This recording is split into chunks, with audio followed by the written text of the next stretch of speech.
Hello guys, welcome to my mini blog.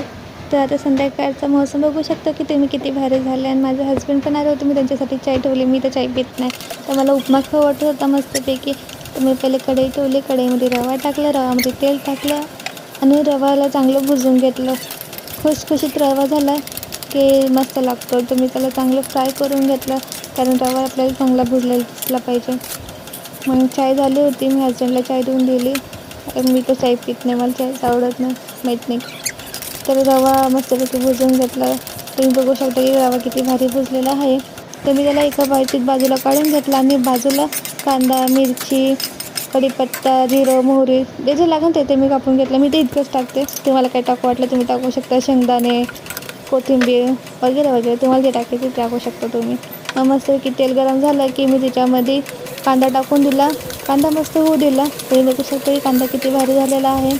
आणि त्याच्यानंतर मी मिरची टाकली, जिरे टाकली, मोहरी टाकली, जे होतं प्लेटमध्ये मी ते टाकून दिलं आणि मस्त होऊ दिलं.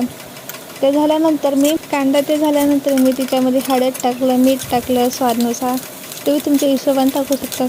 मला तर उपमाला आवडतं म्हणून मी तर बनवून खाते कधी पण. तुम्ही पण असं थंडीच्या मोसममध्ये नाही तर पावसाळ्याच्या मोसममध्ये पण खाऊ शकता इझिली बनवून.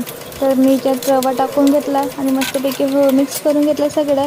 मग त्यात थोडं पाणी टाकलं, अर्धा ग्लास. तुम्ही तुमच्या हिशोबाने टाकू शकता. मला तर घट्ट आवडतं. आता तुम्हाला पातळ पाहिजे असेल तुम्ही जास्त पाणी टाकू शकता. तर मला घट्ट पाहिजे नव्हतं म्हणून मी अर्धा ग्लास पाणी टाकलं. त्याला होऊ दिलं 2 मिनटं.